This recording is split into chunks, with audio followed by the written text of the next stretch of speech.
All right, so in the last video we saw that there's a very direct mathematical relationship between pH and the concentration of hydronium, right? And we said that the true measure of an acidic solution is the concentration of hydronium. So the higher the hydronium concentration, the more acidic the solution is. So high acid equals high hydronium, which equals a low pH. Okay? In this video, we're going to extend this out and think about the relationship between hydronium and another really important ion of hydroxide. Okay, and as it turns out, these two ions, hydronium and hydroxide, are related through water. So there's this equilibrium called the autoionization of water, or the self-ionization of water, that describes two water molecules becoming hydronium and hydroxide. Okay, and this equilibrium has an equilibrium constant we call Kw.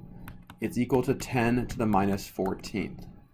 And the whole reason I bring this up is to show you that there is a mathematical relationship between the concentration of hydronium and the concentration of hydroxide, right? Because we know that Kw here is equal to the concentration of hydronium times the concentration of hydroxide, and this is a liquid, so we ignore it.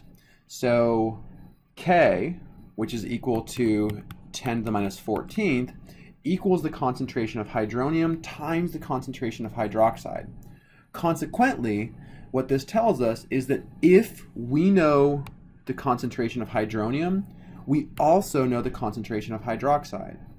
Or, if we know the concentration of hydroxide, we also can calculate the concentration of hydronium. Okay, let's do one of these. So let's say that we know the concentration of hydronium is equal to 1 times 10 to the minus 3rd molar. Okay, and as always, make sure these values are in molar units. So we can calculate the concentration of hydroxide by plugging it into this equation. So we have 1 times 10 to the minus 3rd times the concentration of hydroxide equals 10 to the minus 14th. So the concentration of hydroxide equals 10 to the minus 14th divided by 10 to the minus 3rd, which is equal to 10 to the minus 9th molar. Okay, so pretty straightforward. We can calculate the concentration of hydronium if we know the concentration of hydroxide, or vice versa. Another really important and really nice relationship that comes from this equation is that if you take the log of both sides, so I'm basically taking the log of this equation, we can rewrite this and we end up with a very useful mathematical relationship which describes the pH and the pOH.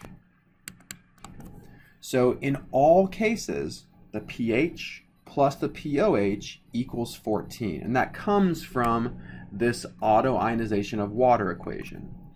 Okay, pOH, just like pH, is the negative log, but this time it's the concentration of hydroxide.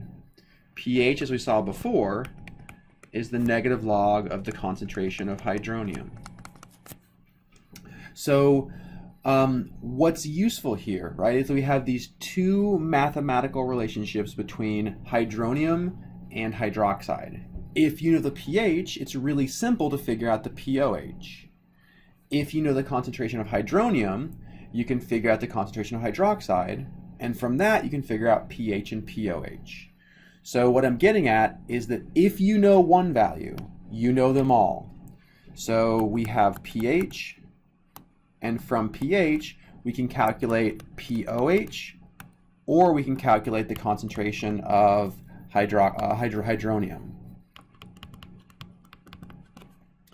Right, so this one is pH plus pOH equals 14. This one is pH equals the negative log of the concentration of hydronium. If we know pOH, we can figure out pH, or we can figure out the concentration of hydroxide. and that's related through pOH equals the negative log of the concentration of hydroxide. And finally, we can close this box by noting we can convert between the hydroxide concentration and the hydronium concentration with 10 to the minus 14th equals the concentration of hydronium times the concentration of hydroxide. Okay, so let's do one quick problem to demonstrate how all this works. Let's say we know the pOH is equal to 5. Our goal is to calculate the pH, the concentration of hydroxide, and the concentration of hydronium. So we know one value, we should be able to figure out the other three. So first step, let's figure out pH. We know that pH plus pOH equals 14. So if we can solve for pH is equal to 14 minus 5, so our pH is 9. Okay, so we got one of them very straightforward and very simply. The concentration of the concentration of hydroxide, we know that pOH equals the negative log of the concentration of hydroxide. And if you remember in the previous video, we said we can invert this. The concentration of hydroxide is equal to 10 to the negative pOH. So our concentration of hydroxide is equal to 10 to the negative 5th molar. And finally, to figure out the concentration of hydronium, we can either use the pH or the hydroxide concentration. And I think it's easier to use the pH because we have this relationship where the concentration of hydronium equals 10 to the negative pH. So it's 10 to the negative 9th. So the concentration of hydronium here is 10 to the negative 9th molar.